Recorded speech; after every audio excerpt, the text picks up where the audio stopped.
Hello! Tudo bem, gente? Semana tá boa de vocês? Como é que estão as coisas? Vamos a mais uma live aí. Ó, o Samir já entrou aqui agora. Sim. Já pode pôr. Já vamos colocar o Samir aqui já, pra não perder tempo.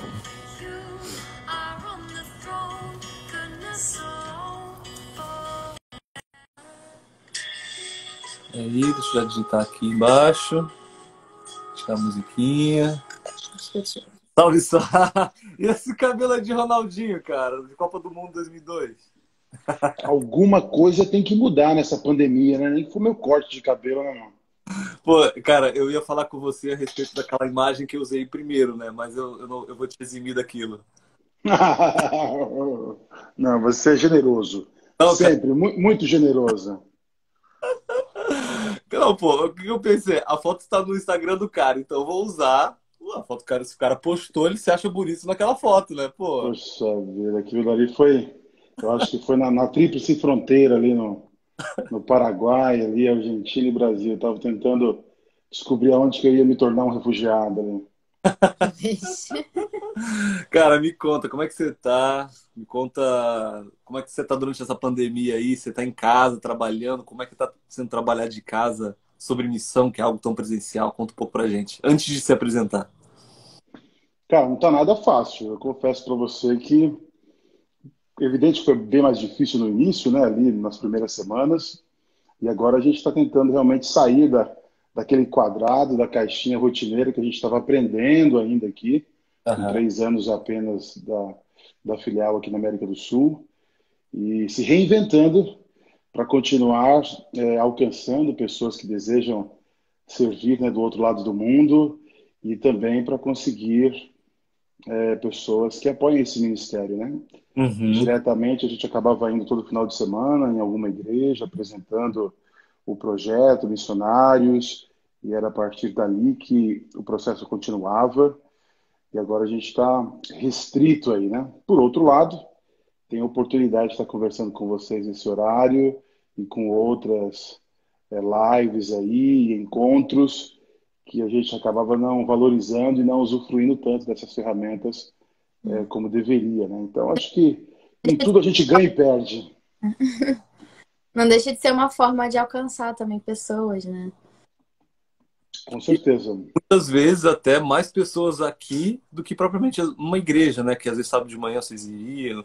O alcance, eu digo, maior, né? Então, trabalhar, saber trabalhar com esse equilíbrio, né? E a internet, essa quarentena tem apresentado muito bem isso pra gente. Cara, quem é você? Qual é o seu nome, Samir? Com a sua família?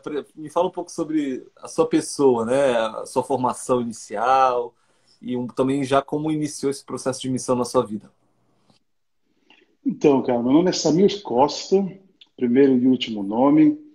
Meu pai, na sua inocência, lendo a Bíblia, já tinha filhos que chamavam ali Samuel e Esther, e colocou Samir, não considerando que, na verdade, tem uma divergência tremenda nesses nomes, né?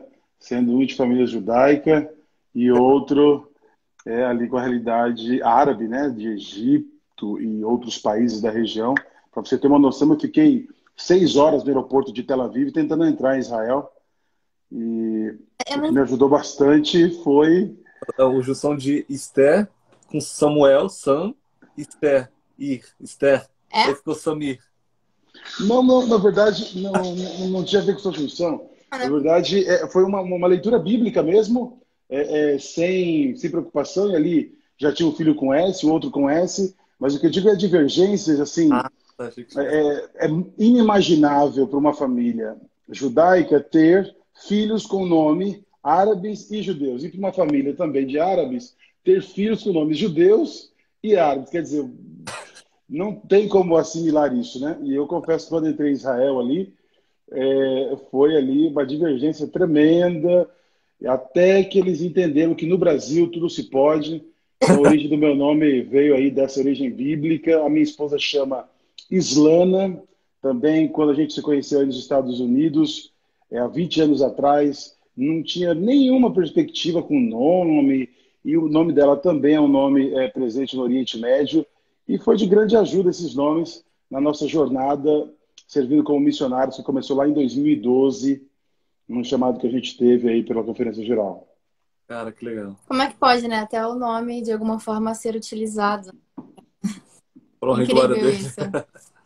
Realmente, quando eu disse que é no ventre, né? Eu realmente vejo isso. Deus ali no ventre já consegue ver, né, toda a sua trajetória e cuidar de detalhes como esses. Legal. Samir, fazer duas coisas aqui, na verdade, três coisas para te falar. Primeiro, se você puder um pouquinho mais para sua esquerda, porque aí os comentários não atrapalham o seu rosto. E aí, Beleza. ao Ao contrário, ao contrário. contrário. Ao contrário, né? Aí, vamos lá. E para a galera que está aqui assistindo, se você tiver qualquer pergunta para o Samir sobre a FM Brasil, sobre missão, embaixo do queixo do Samir tem uma caixinha, um caixinha de interrogação. Clica nele, tá legal? Que vai ser mais fácil para a gente identificar aqui. E para você que tem algum amigo também que queira ser missionário ou voluntário, ou queira saber como funciona esse mundo, embaixo do Samir tem um aviãozinho também. Só clicar ali embaixo desse aviãozinho e enviar para todos os amigos que você pensa que esse assunto é relevante, tá bom? Legal. Samir, você se apresentou, falou um pouco sobre você, falou que tem uma esposa, você tem duas filhas também, né, Samir? Correto. A Bia e a Camila, 12 e 10 anos. 12, 10 anos, legal. E conta um pouco pra gente como é que foi esse seu início aí. Você falou que é pastor da Igreja Adventista, né? Antes de você propriamente ir para fora do Brasil trabalhar na missão, você trabalhou aqui no Brasil, ou melhor, aí no Brasil também. Então conta um pouco pra gente sobre sua trajetória ministerial, né? Então, na verdade, no NASP Campo São Paulo, eu tinha feito enfermagem e tinha ali um boom na época, no final ali, início da década de 90, muita gente indo para o exterior fazer medicina, que tinha dificuldades com o vestibular. Eu acabei indo para o México, comecei a faculdade de medicina ali.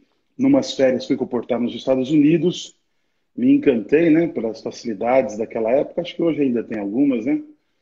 E fiquei por ali, conheci a minha esposa, casamos, voltei para o Brasil, fiz administração, teologia, comecei meu ministério no Rio Grande do Sul, depois fui para a União Norte Brasileira, trabalhei alguns meses ali, e aí veio um processo seletivo que nos deu a oportunidade, depois de alguns meses, de estar indo para o Oriente Médio, para a República Turca do Chipre do Norte, uma divisão da ilha de Chipre, em que a Turquia invadiu um terço da ilha e ali virou um país reconhecido apenas pela Turquia e pelo Irã.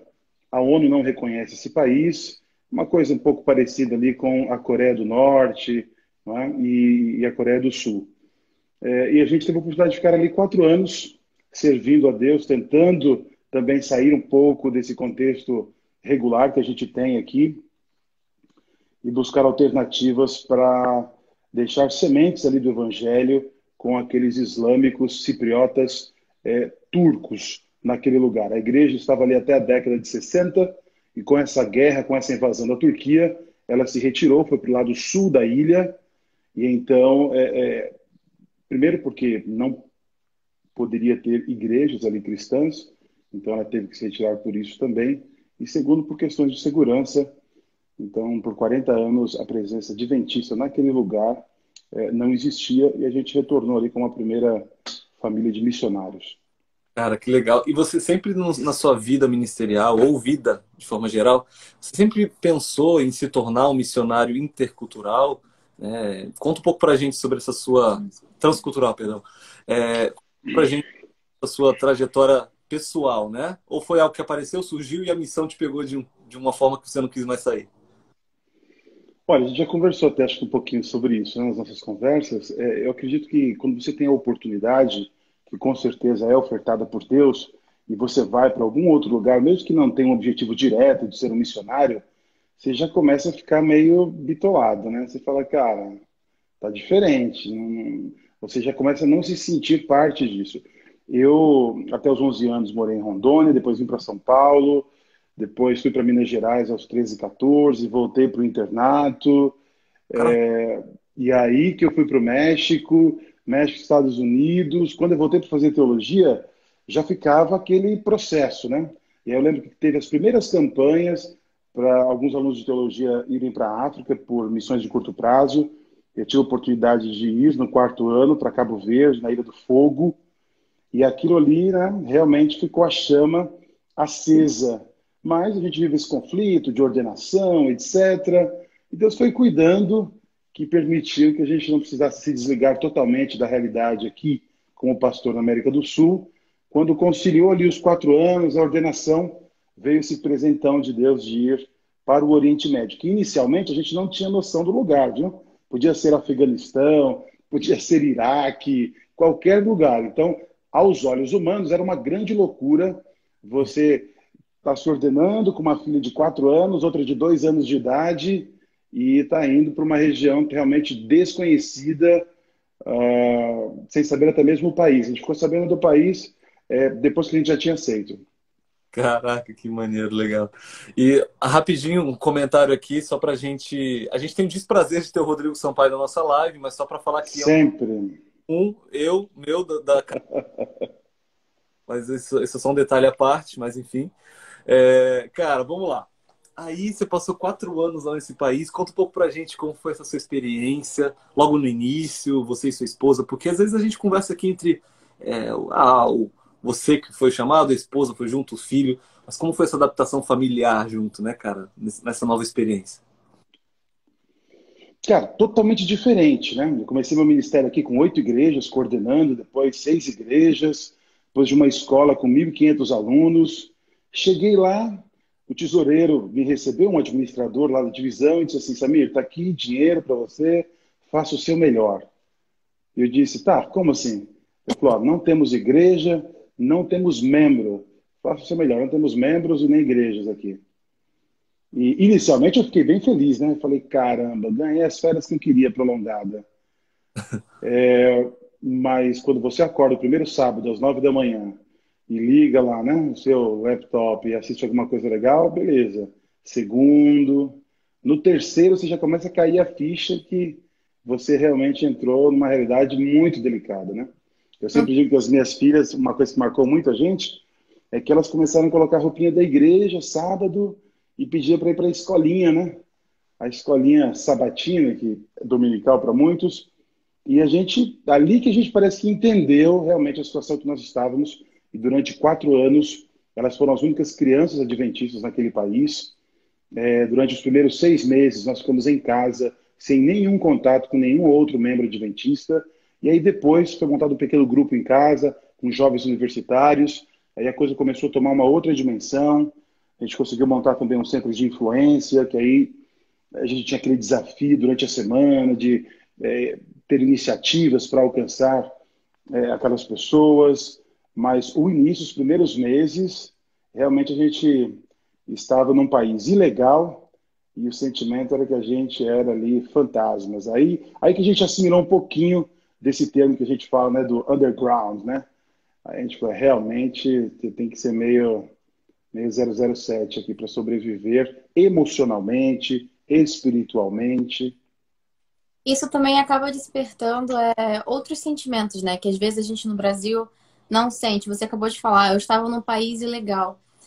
Apesar do Brasil ser um país relativamente novo, né? Comparado a outros países no mundo, mas, poxa, o Brasil é conhecido quase que no mundo inteiro por causa do futebol e tudo mais. E de repente você se encontrar num país que não é reconhecido em lugar nenhum, já te desperta um sentimento diferente, né? Assim, caramba, como que essas pessoas vivem?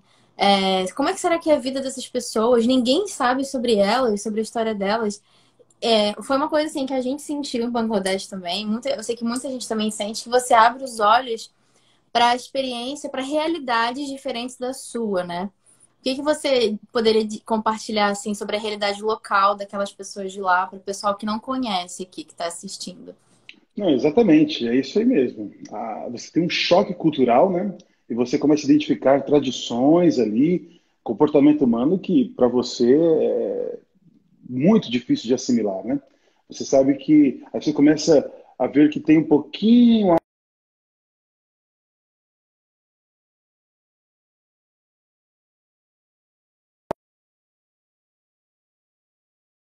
lá era o nível, né, de intromissividade das pessoas. Elas eram extremamente intromissivas. Ou seja, não era só aquele critério de fofoca que a gente tem no Brasil, né? Olha, cada um cuidando da vida do outro, a sogra, aquele ambiente familiar. Não, aquilo faz parte do conjunto da hospitalidade islâmica. Então as pessoas querem saber onde que você vai, o que que você vai comprar, que horas que você volta, que horas que você vai comprar, tá certo?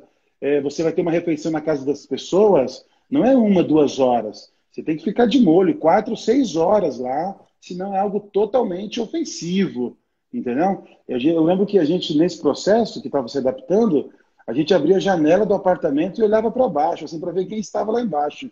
Porque dependendo de quem estava, a gente já mudava os planos, porque sabia que já ia perder ali 30 minutos, 1 hora. Por mais que a gente fosse missionários, a gente vinha numa rotina aqui no Brasil de horário para tudo, de agenda, e a gente chega nesses ambientes e entendem que eles têm uma qualidade de vida muito melhor. Porque para eles realmente o que importa são as pessoas, são os relacionamentos, pelo menos na cultura islâmica onde ele estava, isso era muito claro. Chega até o extremo de você ter que chegar no trabalho 8 da manhã, e se chegar algum amigo, você fica ali conversando, dando atenção, chega às 9, o teu chefe pergunta, e você diz, não, estava com fulano. Ah, tá, tudo bem então. Porque o atraso é justificado, não é? Pela... Porque você está... pela hospitalidade que você estava dando lá. Está acima disso. Uma questão de honra, né? Aham. Caraca, sensacional. Interessante. E as suas daram lá? Aprenderam a língua local? Qual era a língua local? Cara, a língua local é a língua turca, do lado da ilha que a gente estava 1/3, e do outro lado a língua grega. Mas até a década de 60 era uma colônia britânica ali, a ilha. Então pertencia, né, ao grande império britânico. Então o inglês era muito comum. Isso prejudicou bastante a gente aprender a língua local.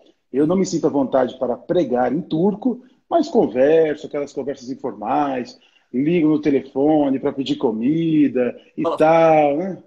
A Karine viu uma série turca, Samir, e aprendeu várias. Agora você pode praticar, amor. Não, mas eu só. É. Mas Merhaba, nasılsınız? İyiyim.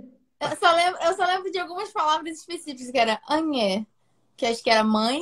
Mãe, nene, ana. Não, esses eram os nomes. Eu não lembro das outras palavras A Karine agora. ficou tão focada nesse negócio da cultura turca que ela só começava a gritar em turco comigo, assim. Eu falei, o que você tá falando, Karine? Ah, eu aprendi essa palavra aqui na série. Não, é assim, muito legal. A cultura turca, né, milenar, cara. Só Constantinopla ali, que é a atual Istambul, são 2000 anos. É um país fantástico. A comida, é um país grande, né? A gente aqui no Brasil está do outro lado, então a gente não tem muitas vezes acesso. De vez em quando aí que aparece uma novela turca. Agora saiu um filme turco muito legal. Estou Ah, é? esquecendo o nome aí que eu sou ruim, de um pai que tinha limitações de saúde mental com uma filhinha e ele... É milagre, Poxa vida. Pode falar. milagre na cela 8, milagre na cela 7. Correto, Cela 7. Exatamente. Tem muita gente postando sobre esse filme, mas eu não acho. Sim, fantástico. Esse filme é uma referência para a cultura, para você entender um pouquinho. Claro que o filme tem uma linha liberal, então ele mostra como que a cultura turca está se flexibilizando e tal, mas ele tem muita coisa legal da cultura turca aí. É um país que é uma referência, né? Ele é uma referência naquela região, é o grande elo da Europa com a Ásia Central, né? Legal. E a respeito da sua esposa, porque eu lembro que a Karine, ela demorou um pouco para se adaptar, aquela coisa toda da roupa, da mulher, da figura feminina na cultura, né? Como foi a sua esposa nessa adaptação? Então, foi bem tranquilo, porque como era uma colônia britânica até a década de 60, naturalmente as pessoas da ilha tinham um perfil bem mais secularizado. Eu acho que a ilha de Chipre, a comunidade islâmica, talvez seja uma das maiores, se não for a maior, nesse nível de secularização, desse comportamento híbrido realmente entre o mundo islâmico e o que o Ocidente oferta de vestuário, etc. Então, assim, a gente via que era muito diferente da Turquia, do país em si. Era até bem distinto quando a gente olhava ali aquele grupo de mulheres e falava, essa é uma turca cipriota, que os familiares já estão aqui há mais de 100 anos, e essa é uma jovem turca que veio estudar, por exemplo, em uma universidade aqui. Então, assim, mas ganhou muita coisa. Maquiagem, por exemplo. Ah, só teve um upgrade, né? Só teve um upgrade na maquiagem, que realmente lá é algo muito comum, e ela se sentia até mal se maquiasse pouco, né? Então tinha que ter uma maquiagem um pouco mais forte ali. Na verdade, eles são muito vaidosos, né? A gente sabe que o povo islâmico, eles, nossa, é que a gente olha, a gente só visualiza o tamanho das roupas, né? O quanto que está cobrindo ali a pele, mas eu acho que eles são bem mais, as mulheres são bem mais vaidosas, né? Luxuosas, do que as brasileiras. Então, a minha esposa gostou bastante. Eu não gostei foi do meu orçamento, né? Que ficou mais difícil, mas foi uma experiência positiva. Legal, cara. Isso é interessante, porque tem gente que às vezes pensa, ai, como é que será que é uma adaptação, né, no lugar? Você realmente tem que abraçar os costumes locais, né? Porque senão você realmente, além de se sentir um peixe fora d'água, as pessoas não irão te enxergar como parte delas, né, daquela comunidade. Então isso é muito importante. Vocês sentiram assim que no início vocês eram tratados muito como estrangeiros e depois de algum tempo o pessoal já realmente abraçou vocês na comunidade? Como é que foi essa situação? Olha, eu sempre me senti como um estrangeiro lá. 4 anos foi um período, na minha visão, muito curto para realmente ter a capacidade de se sentir parte da comunidade. O nível de hospitalidade ali onde a gente estava, eu acho que boa parte do mundo islâmico, é muito alto. Então isso ajuda muito o processo de Uhum. você não se sentir excluído.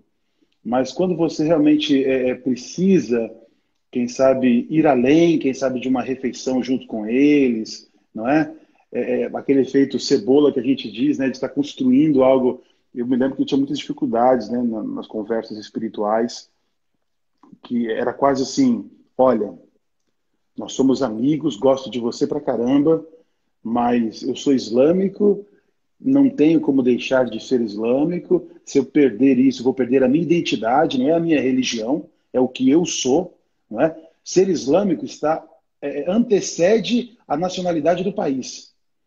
Então, assim, isso era uma dificuldade muito grande. Então, por exemplo, vou te dizer assim, depois de muitos anos, uma senhora do meu prédio, que era dona do prédio, a gente teve uma amizade, foi a família mais próxima que a gente esteve durante os anos lá. E eu lembro que ela me fez um elogio que me marcou muito, mas olha o nível do elogio dela. Ela disse assim, Samir, você é o melhor islâmico que eu já conheci. O melhor testemunho de um islâmico que eu já tive na minha vida foi você. E aquilo para mim foi um grande elogio, mas eu sabia que as limitações dela, ela não conseguia cogitar algum valor numa outra religião, cristianismo, budismo, hinduísmo. Então era um bom exemplo para ela de cidadão, de islâmico, né? E assim, isso mexe um pouco com a gente, mas como você muito bem perguntou, depois de um tempo você vai assimilando isso. Talvez fosse no primeiro ano esse elogio, ia ser algo frustrante para mim. Mas lá pelo terceiro, pelo quarto ano, eu já tinha entendido aquilo como um elogio sincero e como uma resposta de Deus de que a gente estava de alguma maneira influenciando Sim. de uma forma positiva a vida dela e dos familiares. Legal. Mesmo sendo diferentes, eles de alguma forma conseguem se identificar, né? Isso é muito bacana. Com certeza. Samir, vamos lá. A gente está chegando agora a meia hora de live e agora eu queria muito falar sobre o seu presente, né? Atualmente você é diretor da Adventist Frontier Mission e você é o primeiro diretor, você que está iniciando esse projeto, né, desse núcleo que já tem mais de uma década, né, até onde eu sei, aqui no Brasil, né? Inclusive mandar um abraço aqui pro Franklin, gente, que acabou de entrar o Franklin também. O cara morou em Moçambique, Uruguai, fez vários trabalhos bem legais. Legal. Uma ilhazinha também lá perto da Austrália, que agora esqueci o nome. Mas Franklin, um abraço aqui, Franklin. Samir, vamos lá. Aí, Maravilha. pra gente, e já engata nessa pergunta aqui que já fizeram. Onde é o núcleo da FM? Aí a gente já mata essa pergunta de uma vez. Vamos lá. A Adventist Frontier Missions é uma instituição que ela nasceu na Universidade em Andrews, aí nos Estados Unidos, onde vocês estão, no estado de Michigan. É a universidade mais tradicional da Igreja Adventista. No ano de 85, em 82, o Serviço Voluntário Adventista foi votado pela Conferência Geral, não é? E ali começou uma nova abordagem para atrair jovens como voluntários. E esse grupo de teologandos, né, os caras são meio revolucionários, né? Falaram, não, vamos montar um esquema nosso aqui, e a gente tem mais autonomia, e vamos servir não apenas nos países aí que eles estão definindo, mas vamos fazer umas loucuras aí. Vamos lá para a Mongólia, para as Filipinas, vamos fazer um negócio além, né? Vamos alcançar na mente deles na época realmente quem nunca foi alcançado pelo cristianismo. Não era nenhuma preocupação com a igreja adventista. E isso foi fortalecendo, foi dando certo.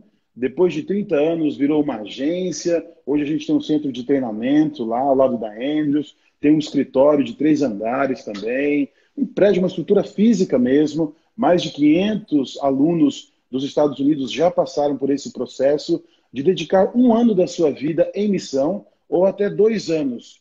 E aí essa galera volta, não é? Quem sabe termina o curso superior, o seu mestrado, e toma a decisão de ser um missionário de carreira por 5, 10, 15, 20 anos, por toda a sua vida. A gente já tem bons exemplos nesse período de 35 anos. E depois de um tempinho, entenderam que poderia se expandir essa realidade, e aí foi aberta uma filial no Canadá, na África do Sul e no Brasil há 3 anos e pouco, 4 anos atrás. Houve um namoro primeiro aí com a administração aqui da América do Sul de 4 anos, até eles entenderem que a gente realmente poderia estar aqui presente e ser uma bênção, né, para a região da América do Sul. Então foi escolhido o local aqui em Engenheiro Coelho, no NASP, nesse campus que é uma referência, assim como a Andrews é para os Estados Unidos. Talvez o pessoal da FADBA não goste disso e de outros campos, né? Mas o campus Engenheiro Coelho acaba sendo para o Brasil, né? É a referência maior ali a nível da educação de nível superior. E a gente escolheu aqui, podia ser em Brasília, podia ser em outro lugar, mas como essa referência maior, mas o nosso objetivo é alcançar toda a juventude adventista da América do Sul. Uhum. E para quem está assistindo aqui, participando dessa live, e não é adventista, não faz ideia assim do que a gente está falando, essa agência, gente, são pessoas que realmente querem dedicar a vida para compartilhar sobre o amor de Deus para outras pessoas que provavelmente nunca ouviram falar sobre isso. Então, o principal objetivo realmente é compartilhar o amor de Deus. Então, só para dar aqui uma geral para quem não conhece, né? Porque às vezes a gente que faz parte da comunidade sabe onde fica o NASP e tal. O NASP fica em São Paulo, é uma universidade também, que o Samir está falando. E o objetivo dessa instituição é levar o amor de Deus para pessoas que provavelmente nunca ouviram falar sobre Deus, sobre Jesus, o sacrifício que ele fez e oferece esse amor por nós. Tem mais perguntas aqui também. Samir, deixa eu colocar aqui. Qual o diferencial da SVA e a FM? Aqui agora a gente já está entrando então, em perguntas de agências de missão, tá? Então, antes de você falar... Não, Samir, vai respondendo essa enquanto que eu vou preparar uma imagem e colocar aqui de fundo. Eu quero que você fale um pouco sobre a janela 1040, tá bom? Tá bom, tá bom. Essa pergunta aqui enquanto que eu coloco essa imagem de fundo. Pode falar. Beleza, vamos lá. Em primeiro lugar, tem que ficar bem claro que a gente não é concorrente, né? Não é time de futebol, não tem esse espírito.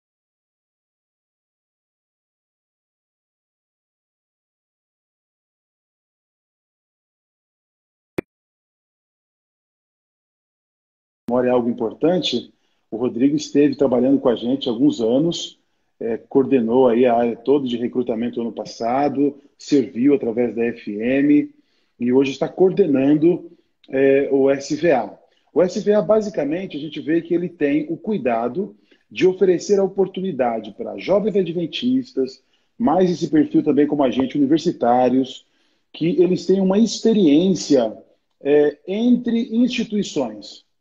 Então, a gente consegue ver hoje pessoas se candidatando no Brasil para servir em países da América do Sul, nas nossas universidades, nos escritórios administrativos, e essa realidade também de brasileiros para a Europa, para os Estados Unidos, alguns países da Ásia, da Índia.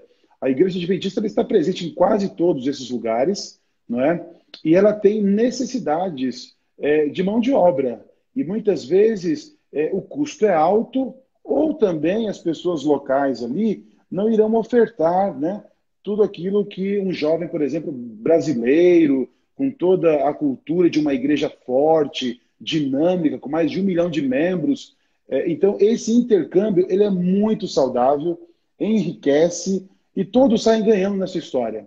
Porque o aluno, esse jovem adventista, ele tem a oportunidade de uma nova cultura, ele tem a oportunidade de ver um outro lado da igreja que ele não enxergava. Então, eu vejo que há uma preocupação e também isso se limita muito ao processo de um ano, né?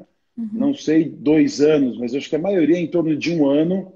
Ah, e a gente consegue ver que é essa experiência que parece que o SVA quer ofertar. É evidente que essa pessoa pode retornar, pode se tornar um funcionário da organização adventista, pode receber um chamado, como a gente diz, intercontinental, não é?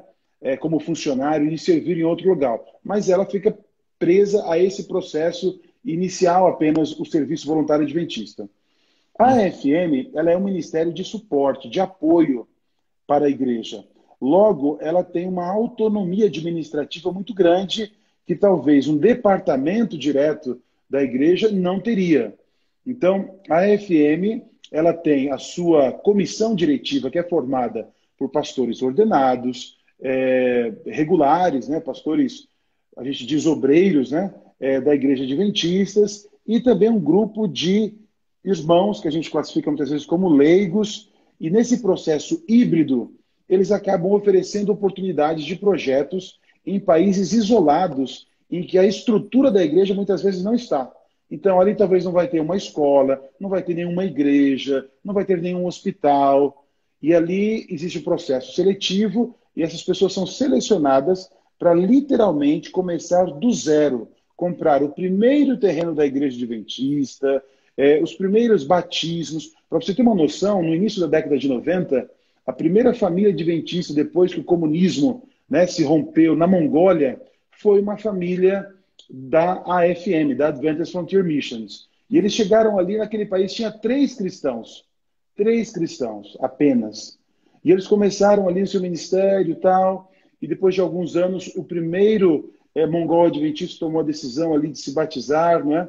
E até foi algo tão representativo que o presidente da Conferência Geral, na época, o pastor Falkenberg, foi para a Mongólia e fez ali o primeiro batismo daquele país.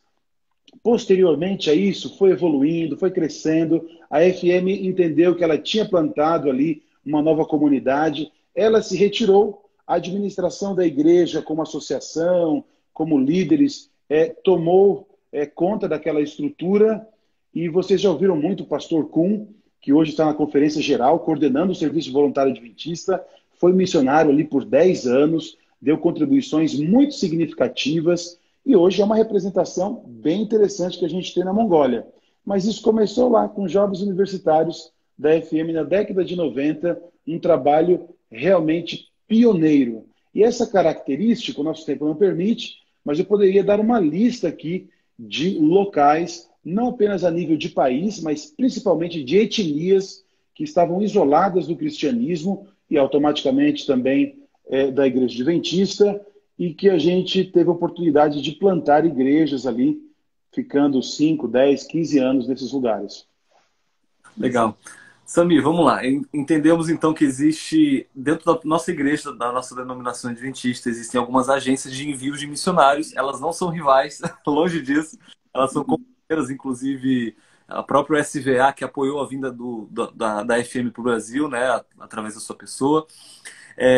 Entendemos que a FM envia para lugares, igual está nesse desenho que eu coloquei ali, chamado Janela 1040, onde possivelmente não tem nenhuma presença cristã ou adventista nesses lugares, e o SVA envia para qualquer lugar do mundo num período talvez um pouco mais curto. Basicamente, é essa a diferença. Assim, é algo que dá para a gente jogar aqui bem generalizado. Eu quero que você explique um pouco para a gente agora do foco da FM. Eu coloquei esse mapa aqui, não foi à toa, porque ele mostra um pedaço do mapa mundi, né? Conta um pouco para a gente. Então, bem interessante isso daí. Para você ter uma ideia, no nosso planejamento estratégico, a FM ignora o novo mundo. Então, o continente americano, nós não temos nenhuma atuação a não ser os nossos escritórios administrativos. E o nosso foco realmente é na Janela 1040. Por quê? Primeiro, alguns pontos bem básicos, mas super relevantes. A maior população do mundo está neste lugar. A população menos cristã. Temos cristãos aí? Temos. Mas a proporção, olha, não dá para comparar. Nós estamos falando de bilhões de pessoas que estão aí. De necessidades sociais também. A população mais pobre do mundo está nesse lugar. Vocês estiveram numa zona de guerra civil, se a gente pode dizer assim, que é Bangladesh, né? no aspecto de infraestrutura, né? Sim. Eu não estive em Bangladesh, mas já ouvi relatos de que é um país bem delicado. Acho que já está aí, né? No Instagram de vocês um pouco sobre isso. Então a gente vê países com muitas limitações, realmente da ausência do cristianismo, da necessidade social. Então é uma questão de prioridade. Se a gente tem que escolher, nós vamos escolher as regiões que realmente mais precisam de atuação. Está errado o que a gente está fazendo no Brasil? Não, não está errado. Mas a pergunta que eu faço, e também com o Rodrigo aí, a gente já trocou muitas ideias sobre isso, é assim, aonde que você se sente mais confortável? Aonde que você se sente realmente que Deus pode te usar de uma maneira mais especial? É nesses lugares, porque a desproporção é muito grande, não é? Então, muitas vezes, coisas pequenas, como um bate-papo na rua, ele toma uma dimensão totalmente diferente do que aqui no Brasil.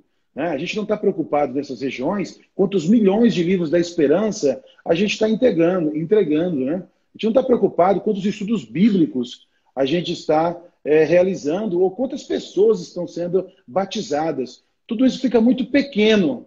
Não é que isso não tenha o seu valor ou que isso está errado, mas para essa região do mundo é muito mais do que isso. Nós estamos falando de pessoas que nunca ouviram o nome de Jesus. Pessoas que nunca tiveram uma Bíblia em suas mãos. Então, se essa pessoa, em anos de amizade com você, entende um pouquinho de quem é Jesus e o plano da redenção, poxa vida, estilo de vida saudável, doutrina do sábado, que não está errado, está tudo certo. Mas isso é muito pouco diante do desafio de pessoas que estão isoladas do cristianismo. A graça de Deus. Né? E eu, só para quem não entende muito bem de geografia, tá, gente? Que eu não era muito bom em geografia, não, mas aqui tá um mapa do norte da África, né? Um pedaço da África, e pega ali a Ásia, né? E algumas ilhas, Oriente Médio, tudo ali. Então, essa parte ali é uma porcentagem muçulmana muito alta, né, o Sami? E também, além de outras religiões, budismo, entre outras religiões lá. Então, hinduísmo. Então, o que o Sami está falando é que assim, existe um desafio que a gente não faz ideia morando no Brasil, sabe? O nosso desafio aqui, entre aspas, né? Vamos pregar o evangelho, vamos tentar converter uma pessoa de uma religião para outra. Mas ela já ouviu falar de Jesus. Mas o grande desafio dessa galera que mora ali nesse quadrado, nesse retângulo, é que nunca ouviu falar o nome de Jesus, ou se já ouviu, ele é um profeta como qualquer outro, como uma pessoa... Pode falar. É tão legal isso que você está falando, é tão relevante. Quando eu fiquei os primeiros 6 meses ali, eu fui para a Tailândia, não vi praticamente igrejas, nem um sinal de cruz. Cheguei no norte do Chipre, também não nos primeiros 6 meses. E aí a gente ali fazendo as economias, a primeira viagem que a gente conseguiu fazer foi um pacote de final de semana para Roma.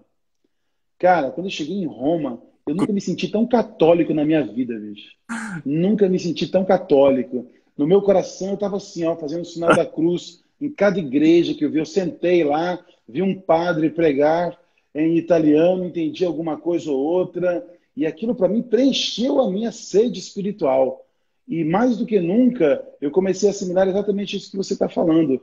Sabe, que a gente vê que é o cristianismo que está em jogo. Deus tem o desejo de usar, sim, denominações diferentes, porém a gente sabe que é muito mais do que isso, não é? E ali a gente consegue ver, eu tenho amigos em outros países do Oriente Médio, que eles estão tão próximos de outros ministérios, de outras denominações, como o pastor adventista, que aqui no Brasil, jamais, né? No Brasil a gente tem uma igreja tão forte, como eu já disse, na área educacional, de saúde, etc., e a gente chega até, faço aqui as minhas palavras de um amigo da Conferência Geral, ele disse assim, Samir, lá no Brasil as pessoas pensam que Jesus está voltando. Eu acho que eu já te disse isso, né? Porque esse é um sermão que eu carrego aí há 4 anos. E ele diz assim, sabe por que as pessoas acham que Jesus está voltando lá? Porque eles acham que o Brasil é o planeta Terra. E aí eles acham que está ali, está no limite já. Quase todo mundo já conhece, né? Quase todo mundo já colocou no canal da Novo Tempo. Quase todo mundo já recebeu um livro missionário do ano. E, infelizmente, a gente sabe que essa não é a realidade do mundo. A maior parte do mundo não é cristã e não tem acesso, infelizmente, ainda ao cristianismo. Isso não nos tira, não é, o desejo de acreditar que Jesus pode voltar amanhã por um milagre sobrenatural. Eu continuo acreditando como Paulo acreditava, como a escritora Ellen White, que a gente tanto aprecia, defende. Não há nada de errado sobre isso. Mas, humanamente, dessa maneira como a gente está, realmente tem que acontecer sabe, tem que acontecer algo muito forte, um despertamento, principalmente da juventude adventista brasileira, em ter participação em missões transculturais. Legal. Então vamos aproveitar agora esses últimos 17 minutos da nossa live, agora para você falar para essa galera que está aqui assistindo ou que vai depois, tá ok? Vamos lá. Você como diretor da FM, dessa agência, qual é o passo a passo? Qual é o critério? Porque muitas pessoas falam, primeiro, primeiro eu não sei falar inglês. Ok, isso é um obstáculo. Segundo, eu sou pobre, não tenho dinheiro. Ou terceiro, eu não sou adventista, eu não sou cristão, né? Então, assim, a sua agência, por ser uma agência adventista, envia para missionários, tem que ter essa ligação com a religião adventista, isso é fato. Mas, no caso da galera sendo adventista, questão da língua e dinheiro, conta um pouco para a gente desse processo de adesão, né, à AFM, como funciona, de ingresso. Muito né? bem. Legal, muito bem.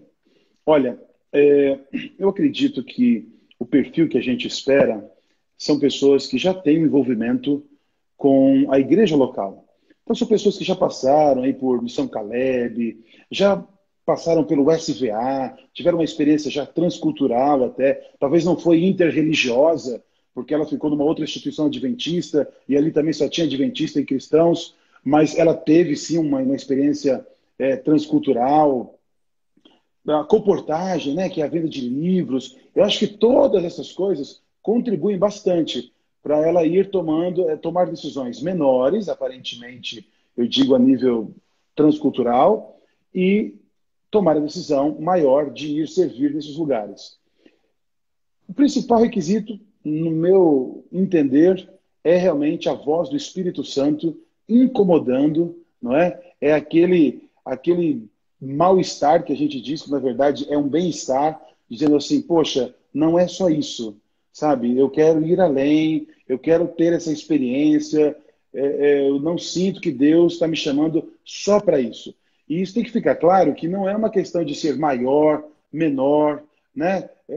Isso aqui é mais importante, é menos importante. Não, não é isso que está em jogo. O que a gente está falando aqui é de um chamado de Deus para você servir no momento da sua vida que você já teve outras experiências, quem sabe, e você quer viver essa realidade extrema, se a gente pode dizer assim, não é? A gente brinca de classificar essa realidade como fuzileiros navais, né? De você realmente estar ali vivendo, é um outro momento da sua vida. Não menos, não mais. Idioma. É realmente muito importante você ter conhecimento da língua inglesa. Porém, esse não é um requisito hoje que está definindo se você pode ou não. Nós temos países como Guiné-Bissau, nós temos países como Moçambique, ali na África, no West África, a gente vê países de língua francesa, né, desde Marrocos, Benin, Mauritânia, e a gente sabe que o português, francês, italiano são línguas primas, espanhol. Então, há uma facilidade maior do aprendizado dessas línguas, mesmo que você não tenha conhecimento da língua inglesa. Agora, realmente, as opções aumentam quando você tem um certo domínio da língua inglesa. Nós não estamos falando aqui que você tem que passar no TOEFL, no IELTS, que você tem que ser, né, advances. Um processo de mestrado, né? Não é um processo seletivo de mestrado ou algo. Correto. A preocupação maior que a gente tem realmente é com a capacidade que você vai ter de entender e se comunicar e falar. E a gente vê aí muitos exemplos. O pessoal sai daqui a nível intermediário e volta avançado facilmente, porque mesmo nesses países não sendo a língua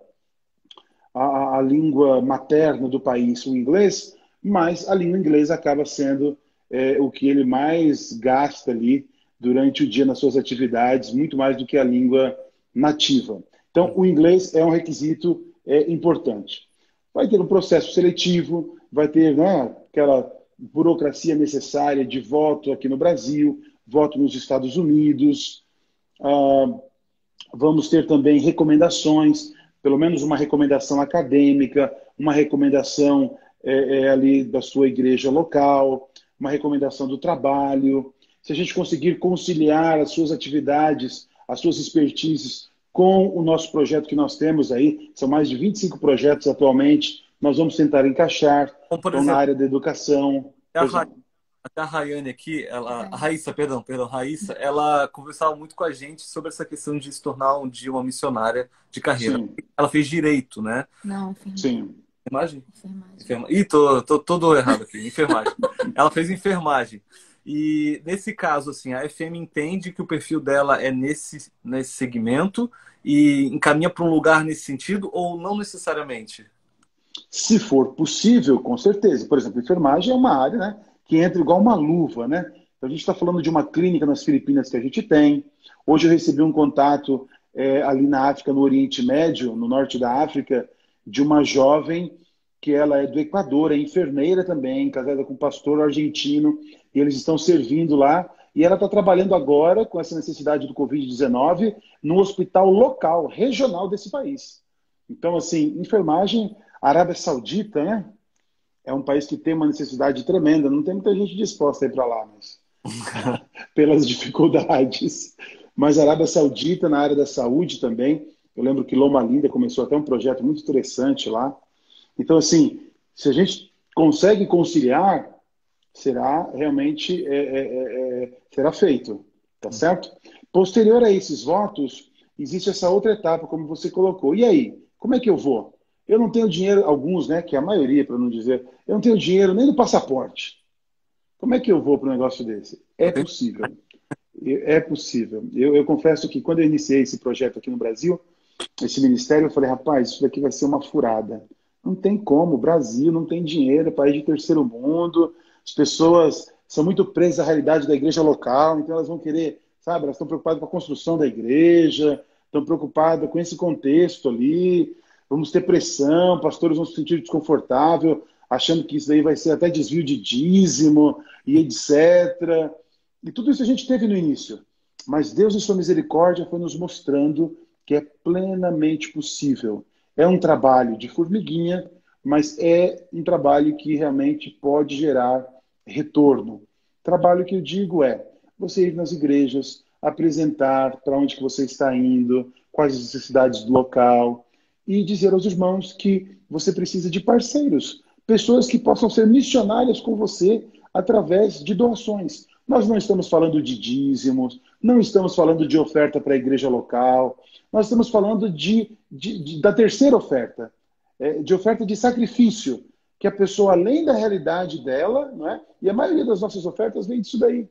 A pessoa entende que ela pode ir além, e ela assume esse compromisso, ela apoia o missionário vai para o campo, todo mês o missionário está entrando em contato, está dando um relatório do que está acontecendo, e isso fideliza esses doadores, e nós temos a alegria aí de ter, assim, olha, doações muitas vezes humildes, de 50 reais todos os meses, e nós temos muitas vezes ofertas únicas, até de 14 mil reais nós já recebemos. Uau. Então, assim, é Deus guiando, é Deus realmente conduzindo, e para a honra e glória de Deus, a gente tem mais de 30 pessoas que já fizeram todo este processo, boa parte delas já retornaram, o Rodrigo é um exemplo disso daí, e muitas vezes indo em 3, 4 igrejas, já consegue alcançar aí o desafio. Hoje nós estamos com o desafio de $10.000, que envolve passaporte, vistos, vacinas, ir para a nossa base de treinamento nos Estados Unidos ou na África do Sul, ficar lá um mês, de lá um outro voo para o campo, que pode ser em Papua Nova Guiné, na Tailândia, ou pode ser na África. Lá, todos os custos de hospedagem, alimentação, a passagem de retorno. Ou seja, se ele sair daqui sem nenhum dinheiro pessoal, ele consegue, através deste ministério, suprir todas as suas necessidades para o campo missionário. Legal. E eu louvo a Deus, porque essa é uma realidade. Temos muito que crescer, muito que desenvolver ainda no Brasil, Porém, eu acredito piamente que aqueles que entendem isso, assumem esse compromisso, eles não precisam se preocupar com o desafio dos recursos, porque, como a gente diz, aí já está virando até tradicionalmente, né? É meio chavão, né? Se ele realmente te chamou, ele vai pagar a conta. A gente lembra muito bem e agradece a EFM, porque na época que eu e Karine estávamos nesse processo de ir para Bangladesh, você, Rodrigo, foram pessoas fundamentais que nos ensinaram o melhor caminho para a gente alcançar essas doações para nós irmos. Até porque a nossa missão tinha um custo de aproximadamente R$ 20.000, né? Nossa ida para lá, enfim, porque lá a gente tinha uma ajuda de custo também, mas seguro e etc e tal. E você nos deu um material, tem uma apostila completinha de como você pode alcançar, né? A Camila e o André, no caso, que estavam nesse processo antes da gente, né, para ir para outro país, mas acabou que não deu certo, eles também nos direcionaram. Então, é muito legal a estrutura que a FM tem, inclusive para você que está aqui assistindo. Procura o Samir aqui, chama ele no privado, ou chama o JP, que agora eu acho que é o novo recrutador aí. Né? Sim. Eles podem te explicar detalhe por detalhe como funciona. Porque se você tem isso no coração, se você está até desde o começo da live até agora, ouvindo o que o Samir está falando, e isso está realmente pegando fogo dentro de você, não deixe esfriar. Não deixe esfriar, porque vai ser com certeza a melhor experiência da sua vida, se você decidir ir para um campo missionário. Samir, vamos lá. Palavras finais agora. Reta final. Faltam aí ainda 7 minutinhos. Se alguém tiver mais uma pergunta também, aproveita agora e manda a pergunta. Já clica aí embaixo, manda a pergunta agora, que a gente está na reta final, mas já deixa suas palavras aí para a galera. Tem uma aqui também, uma pergunta. Peraí, a gente não respondeu essa. Perguntaram quais os tipos de projetos que a FM tem. Olha só, a Igreja Adventista, ela basicamente ela trabalha muito na área da saúde, né, no segmento da saúde e no segmento da educação. Então, esse é realmente o nosso carro-chefe. No momento, mais até na área da educação. Então, nós temos escolas muito grandes, por exemplo, no Camboja. Mas nós temos outros segmentos interessantes que eu nunca tinha visto assim, de uma maneira muito comum. Por exemplo, na Tailândia, nós temos uma escola de música lá. Então, assim, é algo muito legal. A Raquel é diretora de uma escola de música lá no Rio de Janeiro. Escola de Adventista. Olha só. Sabe? Você seguramente vai ser uma grande bênção lá, ajudando esse projeto, que já tem um bom tempo. O João Pedro já serviu nesse projeto e é algo que realmente se destaca. É um projeto empreendedor, de autossustento, no aspecto de que gera renda ali os alunos daquela região do país.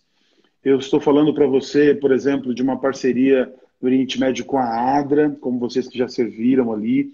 A gente tem projetos sociais que você pode estar servindo na área da saúde, no Oriente Médio. Estou falando para você de assistência com crianças, né? A gente sabe que muitas vezes nesses lugares interreligiosos, os adultos já estão com a sua estrutura de conceitos muito bem formadas e as crianças são muito mais abertas, né? Então a gente tem uma atenção assim, muito especial com escolas para crianças. Algo que está chamando muita atenção nos últimos anos é o Ministério de Desbravadores.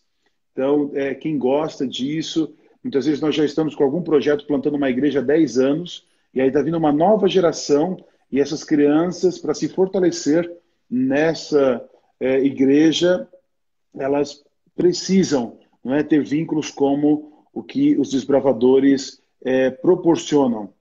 E aqui eu poderia aí compartilhar com vocês uma lista. Se você vai no site afmbrasil.org, você vai ter a oportunidade de ver ali a nossa atuação. E também no nosso site, na parte ali de cima à direita, você vai ver, né, as bandeirinhas de idiomas. Se você clica ali, você vai ser direcionado para o site nos Estados Unidos, que tem conteúdo de informações bem maiores e você pode entender todos os segmentos que nós temos. Uma coisa eu garanto, hoje nós estamos trabalhando em várias atividades que com certeza, de alguma maneira, você vai se sentir confortável e vai se encaixar para dedicar 1, 2 anos e, por que não, a vida toda, né, como missionário de carreira posteriormente. Legal.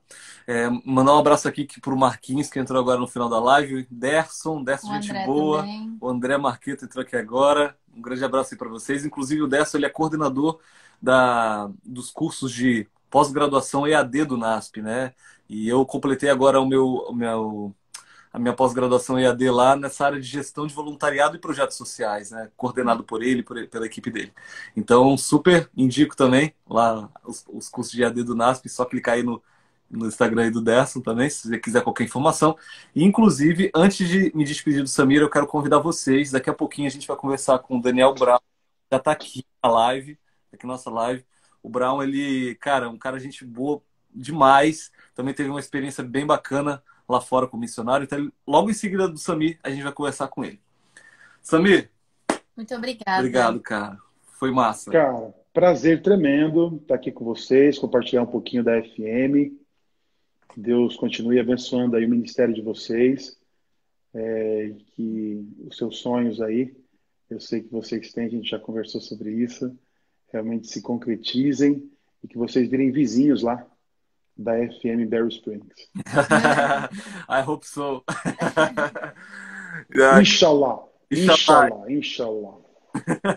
Meu amigo, obrigado. Obrigado por sempre apoiar a gente. Você foi um cara que realmente motivou a gente a estar aqui, querendo ou não. Você foi uma das primeiras pessoas que a gente ligou assim que nós decidimos tomar esse novo rumo na nossa vida. Na verdade, você que ligou pra gente, mas acabamos compartilhando aí algumas coisas contigo. E que Deus continue te usando. Você continue sendo luz, apesar de você não estar diretamente hoje no campo. Você está enviando pessoas, né? Então, acho que isso também é uma grande responsabilidade. Sabemos que tem sido momentos difíceis aí para você, durante esse período de corona, por conta de ser uma agência, inclusive para muita gente, né? Para todos. Mas que Deus possa estar te dando sabedoria aí como líder e gestor desse tão lindo projeto da FM, tá bom? Maravilha, abração. Um beijo aí para a família também. Valeu, querido. Valeu, tchau. Então é isso aí, galera. Deixa eu virar a câmerazinha aqui. Peraí. A gente vai dar agora 3 minutinhos de intervalo, tá bom? Vou tomar uma água aqui com a Karine. E a gente já vai entrar com o Daniel Brown, tá bom? Então, se você tá aí louco por missão, se ficou apaixonado com o que o Samit falou aí pra vocês, entra daqui a pouquinho aqui na nossa live, tá bom? Vai ali, vai no banheiro rapidinho, pá, e já já a gente volta. Valeu? Tamo junto. Que bom que você gostou, Débora, da live. Entra aí na próxima que vai ser muito legal também, beleza? Até daqui a pouquinho, gente.